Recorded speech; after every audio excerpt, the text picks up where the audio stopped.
Robinson Show. Hey, this is Hunter Meat Canyon. Ooh, Hunter Hancock, aka Meat Canyon animator. How are you, my friend? Good, buddy. How you doing? Good, good. We were checking out some of your stuff before the show, and it's amazing. It's amazing stuff. Yeah, thank you. Dark, dark humor. I really, really appreciate it. How long have you been animating for? Well, about 5 years or so. Yeah, right Wow. around there. Wow. See, I figured maybe you've been doing it like for way longer, because it's really good. Oh, thank you. What made you want to start animating? Oh, fuck. I mean, when you're younger and shit, you see like Family Guy and South Park and stuff, and huge inspirations there. You know, all your friends talk about it and quote lines of cartoons and shit, and you're just like, damn. I wanna have that, give other people that feeling as well. So I'd say that was the biggest motivator. You know. Cool, cool. And what well, you got a lot of subscribers on YouTube. Was that a hard build? What was that? Was it a hard build? You have like a lot of subscribers on YouTube. Like you're definitely established. Yeah, I don't know. Within the last 2 weeks, I think I've gotten like 42,000 subscribers or something. It's Wow. been crazy. It's been a weird climb. Wow. What do you think you've hit on? Like, is it like social commentary? Like, well, you're doing something right. I just think that, well, especially like nowadays on YouTube or anywhere, there's just, you don't get rewarded very much for being an animator or making cartoons. There's a lot that goes into it. Takes a long time, and usually the payout isn't shit. So especially on like YouTube, it's just like, you know, they pay you, they don't pay you hardly anything, and if it takes you like a month or so to make something, then you can't pay your rent or something. So I don't know. I just think people like to see that style of animation again, and to have like people actually making it. It is You know? very, yeah, very, very, I don't know if you call it retro or reminiscent or what, but yeah, it reminds me of like the old Ren and Stimpy stuff. Yeah, for sure. Demented, kind of just sick, grotesque looking stuff. That's always just fun to draw and fun to look at. Even like SpongeBob works that stuff in. Yeah, I love that. I really appreciate that shit. What is the, you said it's time consuming. What's the hardest part of animating? I'd probably say just like the actual animating itself, of drawing frame by frame, of doing like, you know, like 15,000 individual drawings, or up to like, you know, 5 to 15,000 drawings for a little cartoon and stuff. It's just tedious. I'd say keeping your sanity is the is the hardest thing. I'd say it's probably, if I had to say, the hardest thing is that, and then it's just, you have to, especially with comedy, you have to hear the same joke, like you have to hear the joke like, I mean, hundreds and hundreds of times, listen to the audio back and stuff. So then after a while, you're like, this is just such a shitty joke. It's not funny. So it's just like trying to like keep the motivation going as well. Well, someone asked before we did the show, and I didn't know, do you do all the voices? Yeah, I do all the voices. Oh, wow. Unless I credit them, but usually, yeah, I don't think I've used anybody else's voice in a minute. Then you are extremely talented, because I would have Yeah. assumed that you had several voice actors. Oh yeah, thank you. I appreciate that. Damn, dude. And are you, have you worked for any, companies or anything like that? I worked out in LA for a little bit. I've worked in New York doing stuff for like, I don't know, like the Adult Swim or the Cartoon Network type stuff, but not currently. Currently, I'm just doing freelance and just kind of trying to focus on doing the, you know, just YouTube and trying to make it on social media. Wow, yeah, you're doing a good job. And we also were a fan of your live stuff. Someone mentioned you are almost reminiscent of like Justin Roiland, just the way you go on, you know, you go on tangents and all. It's really good stuff. The live, I think the watermelon video just cracked me up. Amazing, yeah. It didn't even make sense, but it just cracked me up. Like I don't even know why. It's so good. Yeah, stuff like that. I think it's just fun to make a character that maybe is like, you can pick and choose personal traits of people you know in your real life, and yeah, there's like really no narrative. Like, it Embellish makes no on. sense about a guy who just like wants a watermelon, but it's just I want to know. a stupid video. You know? I want a backstory though. Why was he banned from the supermarkets? Yeah. Like, you know, he was not allowed back there. So you got to do some dirty dealings at night. Like, I want to know. I want to know what brought that guy to that point in his life, Hunter. I think the thing that I thought of before that didn't show was that he was fucking the watermelons, I think was like the big thing. That was insinuated. Yes, that's what I love about it. Like it's something you did. It wasn't shown, but you kind of suspected it. Did we lose him? Oh my God. Oh. And I can't call back because it's on. Oh. Yeah, no. Call us back, Hunter. You're great. You're great. Did I lose internet? You lost. You lost, motherfucker. I still show it strong. Yeah, no, it's something on his end. Hunter! Hunter calls back. Message to Hunter. I don't even know. Is that the cat or is that a motorcycle? I'm pretty sure I think it's the cat. God damn it. Shut the fuck up, cat. Why are you trying to get Hunter? That's something I should be concerned about? Does he need to go to a vet? Like, yeah, get him the fuck out of here now. I'm gonna go mic him up so we can hear it clear. Give him Slambo's mic. Perfect. Hunter. Yeah, sorry. I think I lost you. All good, man. Yeah, I was just messaging you on the Twitterverse. Goddamn, the cat was snoring. Everything is loud in here. Still hearing the cat. What do you do any series, like ongoing series? Because you have a lot of amazing stuff. Yeah, I try to do as many series as I can. I have, I think, 3, or I think I have 4 right now. I think the popular one is a question and answer show called Day Drinking, and it's about just like this kind of like white trash redneck dude that answers questions from like basically YouTube and Instagram comments. So you can like leave him a question in the comments and he'll address it later. Oh, that's awesome. Then there's Jamal and Rachel, Monster Lab, and no, I think that's it. Yeah, so 3. You do a lot of cool throwbacks to like 90s stuff, like the anti-vaccination girls or whatever they were, which is like the Powerpuff Girls, and you just do some great other stuff in there too. Oh, thanks. Yeah, parody stuff is always fun. It's always nice to be able to like touch on stuff that people already know. It's a hard sell to have people actually sit down and watch something that's like an original character, but if they're able to be like, oh, I remember that, then it's a little bit of an easier sell. True. What have you ever gotten any negative comments? God, yeah, yeah. I would say tons. I think the biggest one, I did a Michael Jackson video whenever that Leaving Neverland documentary came out. Yeah, and I had like three or four really big Michael Jackson impersonators. They like blasted me on their story, and I was getting death threats for like a couple weeks. And people saying that I was jealous of Michael Jackson because I wished I was skinnier than him, or I wished I was as skinny as him. Oh my god! So, but I saw that documentary too, and like I'm 100% convinced that he was touching little boys. Like there is He's doing something. He's doing something. He was not on the up and up. I don't think there's any gray area there. Yeah. Right. But no, yeah, tons. I mean, tons. People love to hate. I figured too with the content subject. I figured it would get some heat. What would your dream gig be for animation? Just have my own show. I mean, honestly, I just like being paid to just make jokes and make people laugh and shit. Yeah. I just have my own. Yeah, I'd say the dream is just have my own gig or just keep going enough to where I'm financially able just to pay bills and make cartoons. That's the dream. I was just curious if there's a concept that's just been in the back of your head where you're like, one day this is going to be a cartoon. Ooh. Yeah, I mean, there's tons of stuff that's even in the works that I'm like a little hesitant to talk about, but I would say that the 3 shows that I'm doing right now, the Jamal and Rachel, I think is like the biggest one that I'd love to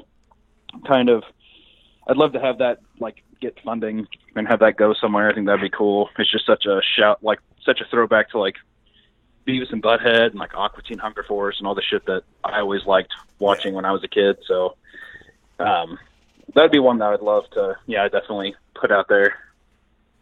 What I know you mentioned you just mentioned a couple shows. What are some of your favorite animation shows, even from when you were a young kid? Hands down, probably like King of the Hill. I think King of the Hill is the best. Wow, animated show ever. I could not get into that one. I didn't hate it. They had some good episodes, but it just was not Not one of my tops, man. Oh, I feel it. Yeah, I don't know. I think that it just has like, I think it has the best progression of overall characters. I don't know. It's just it's right up my alley. It's just dry, good old boy humor, you know. I remember the one episode though. There was like a rabid dog or something that the old barber guy was taking care of, and I think somebody had to like dog sit it. But it was like viciously attacking them, so they had to lock it in like the bathroom. It was just really, that episode just cracked me up so hard.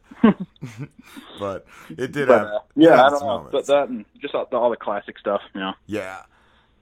What and do you someone mentioned it, but do you have any upcoming projects you could tell us about? Just more parodies for sure. I'm working on maybe doing like a small movie might be kind of cool. I've been like talking with this company about doing a 30-minute animated film about like a record store shop owner. But yeah, I mean, really, it's just playing the algorithm game on YouTube right now and just getting clicks, which is more parody stuff. But hopefully, being able to do like that short 30-minute animated film would be really cool. Do some film festivals and stuff. So who knows? Yeah, a bunch of stuff on the back burner at the moment. Where are you from, Hunter?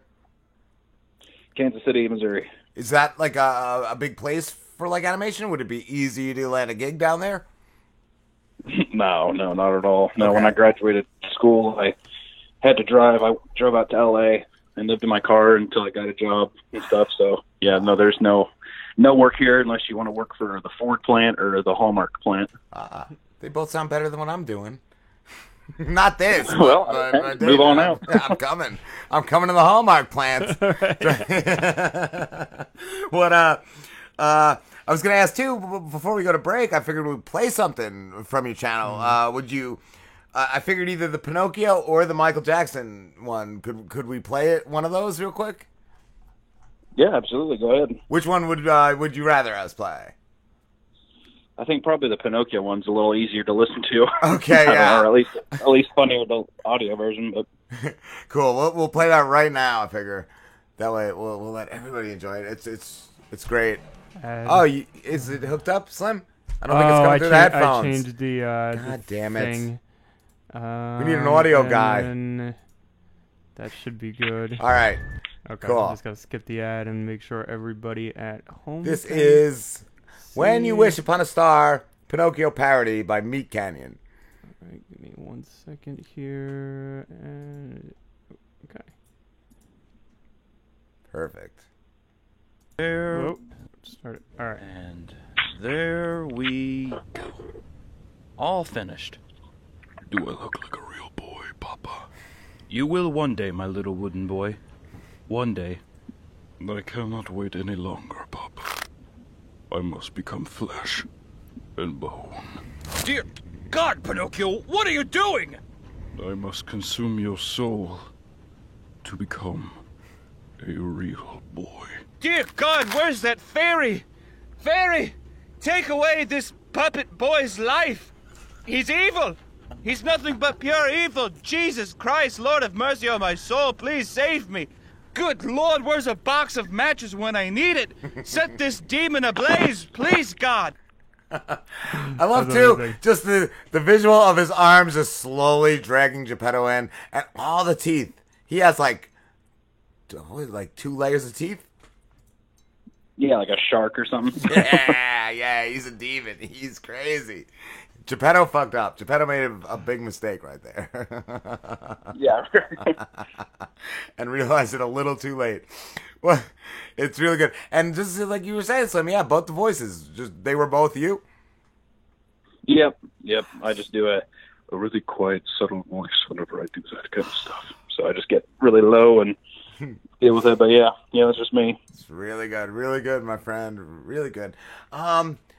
What else? Have you? Did we talk about? Were you hired by any companies to do animations? Like, Yeah. I mean, the first job I ever had in LA was I did animations for a theme park, not like Universal Studios, but like this chain of theme parks in the Midwest called Great Wolf Lodge. So I did some animations for them on this projected screen. And then I just worked on some Facebook watch shows, and from there, I've mostly done freelance with like streetwear clothing companies and just like other freelance type stuff. But yeah, some studio stuff in there, but nothing too crazy. Cool. Is it a hard grind? Do you have to constantly be pitching or putting stuff out there? Yeah. Always putting stuff out there and always just showing that you're like consistently doing stuff, just because no matter who it is, people, their attention spans are just so short nowadays that I feel like if you just don't make anything within like a month, people kind of forget about you. So you just kind of have to keep putting the, pedal to the floor and keep pushing on. So always working. Nice. So I'm curious, being an animator, obviously, and doing like the parodies and stuff, clearly you're a lover of cartoons. Do you still find yourself watching a lot of cartoons? Oh yeah, totally. I would say I get like in the habit of watching like, I would say, I don't know, I like rewatch the same ones kind of over and over again. Like I said, like I watch a lot of like King of the Hill, or I know a lot of like just old Adult Swim stuff like Aqua Teen or C-Lab 2021. Or so good, so good. How do you feel though? Going to C-Lab real quick on a side note. After the original Captain Murphy passed, the real voice actor, and they brought in the other guy, which was his son in real life. I felt the show really fell after that. On which one was it? When the original Captain Murphy voice actor died, and they had, I think it was Shanks come in after him as the captain. I felt like the show took a shit at that point. Yeah, honestly, I didn't really even know that was a thing. Well, Maybe I haven't researched as much, but yeah, no, I didn't enjoy the show as much. But going back though, what are some of your favorite like older ones that you rewatch? Oh, I mean, Beavis and Butthead and stuff, and anything like Gendy Tartakovsky makes of like Samurai Jack or Dexter's Lab, SpongeBob, all that old shit. Did you see that remake he did not too long ago? Was it? Yeah, the Samurai Jack. Samurai Jack, yes. Did you enjoy it? Yeah, no, it was awesome. That one was just called Jack, right? Is that what that was? I think so. It's probably just called Jack. I mean, I don't know. One of my can't friends have like a character like that and then be like, oh, it's just Jack now. Yeah, just Jack. Simple Jack. It was good. I think that it was a little rushed and stuff, like just probably because of the budget they had. They wrapped it up really, really quick, but I still thought it was just gorgeous. I mean, so many talented people on that show. It was crazy. Yeah. Were you into any of the Nickelodeon cartoons? Well, yeah, you did a Cat Dog parody, so I'm assuming. Yeah. I would say like anything that was like the late 90s, like to like 2005. I really loved like, all the Angry Beavers and Cat Dog, Hey Arnold, Doug, all that stuff was pretty crazy, pretty always on after I got home from school and stuff. So that was definitely a huge influence as well. Going back and rewatching stuff like Rocko's Modern Life and just the shit they did in cartoons back then, it's insane. Like that cartoon was just gross and amazing. Oh yeah, I know. It makes me feel so bad for kids nowadays that have to deal with, like, there's only like 2 big shows that won't get noticed. Back then there was like 6 shows. They were all just gross as shit and just fun to look at. I don't know. Now it just seems so boring. Yeah, I don't know what's really going on besides like Teen Titans Go.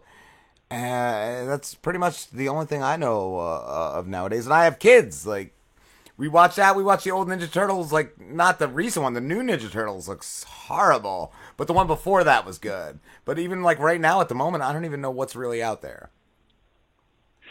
Yeah, I mean, same. I don't know. I'm also just so cynical about everything. So I'd say I just hate things before I really like them. Yeah. Like, I'll be like, I hate that. Then I'll watch it and be like, oh, okay, it's not that bad. But do you ever do you judge things based on the animation?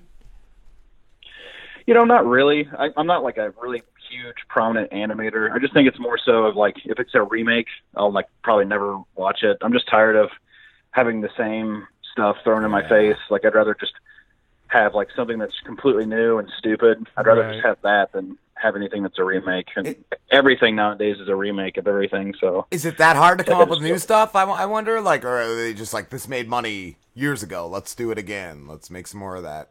money.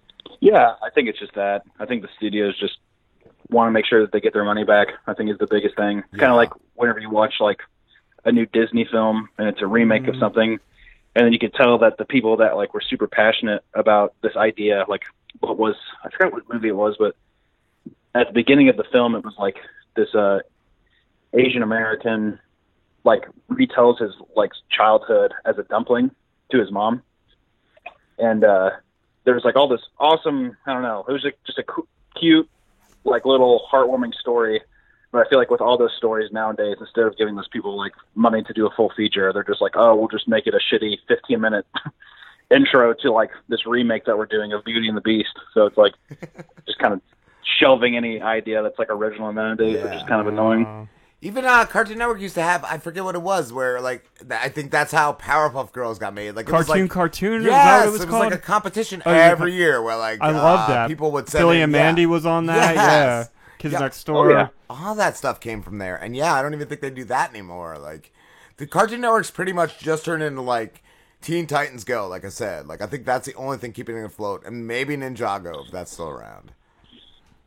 Stuff like that, yeah, like Adventure Time or Steven Universe, I know is still pretty big and stuff. That's a just weird stuff like one. that. They basically get their flagship shows, and they're just like, all right, we'll just coast on that. Yeah. So, Did you happen to see the Rocco Modern's Life original film they just put on Netflix? yeah, I did. I rewatched that. What did you think of that? I thought it was okay. I thought that it was like, I thought it was cool that I think they captured the style in a cool way, and I think that it like the way they brought modern events into it was fine. I don't know. It just felt, I don't know, not necessary, I guess. I don't know. It didn't feel as impressive as like the Invader Zim one felt really, really good.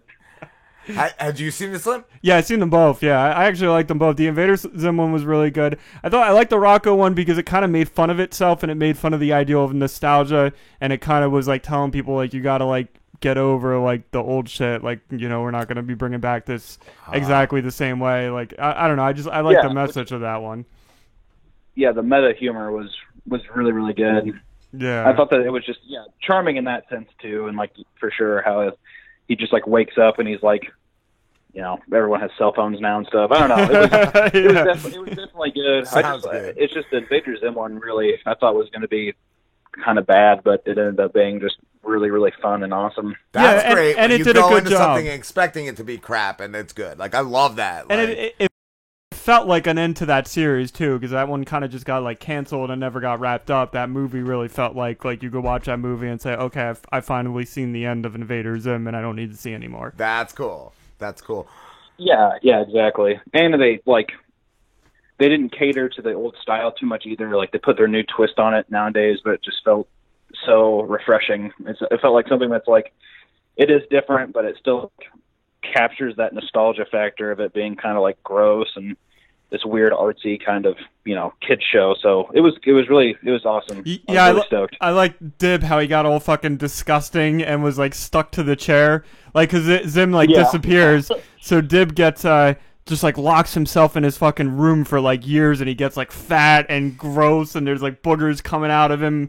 And like, it's really awesome. And he gets stuck to the chair, like he tries to.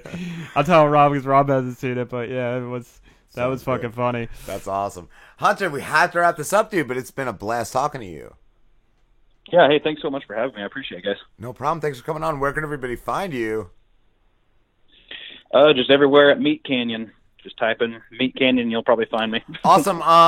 Twitter and YouTube, are you on other, as far as animation, are you on any other sites?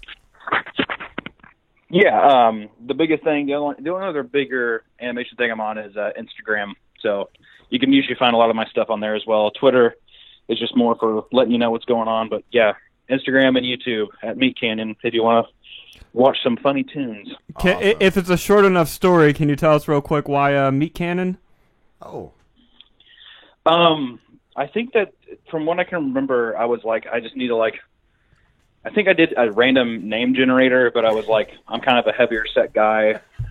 And I was like, I don't know, I'm meaty. And then a canyon is large. So I just did Meat Canyon. But then that ended up being like, I guess a phrase for a used vagina Oh! with it. It's great on a couple levels. I like that. Great way to end an interview, Slim. All right, have a good one, man. Thanks, me Canyon. Take it easy, guys. You too, my friend.